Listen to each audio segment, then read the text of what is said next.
Yeah, interesting week for the Huskies for sure. That Tuesday loss was one we're going to remember for a while, and we're going to use it to get better. We were really determined to turn the page and make good on the things we fell short with on Tuesday. We had the game won. We had a major player go down with injury, and we kind of stopped playing our game in ways that really had nothing to do with what Lindy does out there for us. But Lindy's an important player for us. We just hope that she gets back soon. Jackie did a great job stepping up on that Tuesday night, and look, we gave Northern the confidence they needed in the moment. And when they have a player like Jackie and Megan, anything can happen for them. Those are two really good, experienced players for sure. We were determined to take that lesson and go into the weekend and make good. And we had to have people step up, and so when you lose a player like Lindy in the moment, it's about stepping up. And we kind of did the opposite on Tuesday, and I think we more than stepped up in many ways over the weekend. Starting with Megan, just a smashing weekend, right? 32 kills on 3-something hitting on Friday. I would say that's stepping up. Followed up with 18 more in 3 sets the next night. 375, hit 50 on the weekend, and looked pretty unstoppable there for us at times. Casey had a big weekend. We were in a position late in that match on Friday to redo it, right? We were up 2-0 on Tuesday, didn't win, up 2-0 on Friday, get pushed to 5, and then finish the game. It was a good game against teams that battled well against each other. And ironically, the time we played Wayne down in Detroit there, they were up 2-0. We come back up, tie it up at 2, and the home team won the 5th set. So it reflects our conference this year that the 8 seed and the 4 seed can be battling like that. And it just leaves a lot on the table for this final weekend going into the end of the season. Our Finley win this year, ranked team in our region, we're down 7-1 in the 5th set. Come back and win 15-12 or whatever, 15-13. Just because we did that one time doesn't mean it just goes across the board. It's just every game in and of itself kind of presents different opportunities and different challenges. The message has to remain the same in this way, though. It's fun, it's exciting, it's right where you're supposed to be. Whether it's 5th set or 3rd set, that's how the game is exciting. And we really kind of focus on that message going into the 5th set on Friday. Let's lean into how exciting this is and try to go away from the parallels of any other match beforehand. Yeah, no, that's Megan, 6 rotations was in the plan going into the season. And what we're seeing with Megan up back there now and just in general is, not that she's a 32 kill a night kind of, no one is that player, but we had Megan written the plan, 6 rotations from the beginning, and to have her back closer, if not, feeling closer to full health, is really nice. We're seeing the benefit. It's not just the touches she gets in the back row for being back there, but the fluidity and staying in the flow. Any outside hitter that's capable in the back row likes being in 6 rotations, and it just kind of adds to the chemistry and the flow of the game.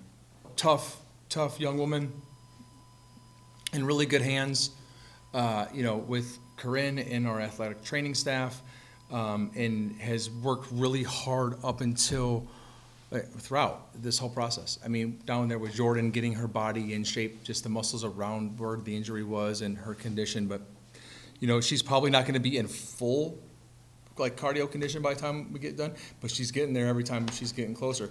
The way she's feeling physically in terms of her injury, sounds like she's feeling pretty good. It's nice. I mean, it's easy to forget that we've, all 3 of our starting outsides have been injured at major points. Megan to begin the season, McKenna in the first game, and then Lindy last weekend at Northern in a big moment. And we've stepped up every time. We've had to dig deep into the bench at that position, and it's been a freshman almost every time. Jackie's a very good athlete. She's long and tall. She jumps well. She's been getting better in practice. At some point along the way there, we knew that she could scratch into it. But for her to come in, especially even in the Tuesday game, she was not playing with fear. She had 11 kills in the 2.5 sets that she played and was taking big swings. And I'm talking about a big moment. Lindy goes in, down, you're the replacement at Northern Michigan. that was a good sign, and it's nice for her to have this little dose of important, valuable game time, ending her freshman year, going into sophomore year, not knowing what Lindy, her availability will be for these next couple weeks. Just tons of love for my team and their commitment and buy-in to the process and where we're at, even in the moments like a Northern game or the Wayne loss down there. This team has remained bought in and invested in getting what we want out of this season. We are in a position to host a quarterfinal match here if we hold on the weekend, and that's a great thing. We know that. And ironically, there could be a real possibility that us and Northern play each other next weekend or next week, either here or there, depending on how this weekend goes. They just can't do better than we do versus these same two teams. So, we got some separation from Davenport there. We were tied there. We would have probably had the tiebreaker there. There's a chance we could leapfrog Parkside. They have to lose too. And look, we got to go out and just win and play well these 2 weekends. And, good things can happen. But we are in a position to get what we want still, postseason success.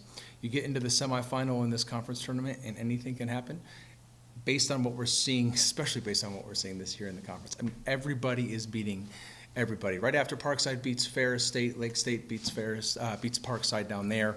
I mean, it's just all over the place. Grand Valley is surging here. They've had some late season, and I've always thought they were really good. We're playing good ball. Northern can beat anybody. It's up for grabs. At the time, Ferris was playing in a way that we matched up horribly against. Ferris State is the team that they just make you be good. You don't have to be great. They're not going to be great. They're going to be good. They're going to make you be really good. They have an outside hitter who can just roll, a real dynamic right side, and veterans at every other position that play their system very well. And that system has been proven over many years. And so that's a testament to their coaching, but they make you play clean. And at the time where our backcourt is working through some things, we were playing kind of the opposite of clean. And so that matchup felt probably worse than it is. I feel like we've matured quite a bit. And if you look at our offense, we can roll against anybody. We're hitting 260 for the month of October and putting some points on the board. We can score. We just got to take care of the ball. And that piece is going to have it against Ferris. And then Lake State, the most dangerous team in the conference, especially this year. Again, that Parkside win, and they're playing for something. And I know Coach Rambo's going to have them ready, and for them to get into the conference tournament at the expense of us or Northern I think would mean a lot to them, considering the UP rivalries at hand here. So I really care for Coach Zach. I think he does a great job over there getting that team ready to go. And it's going to be 2 games that maybe will be different, but challenging nonetheless.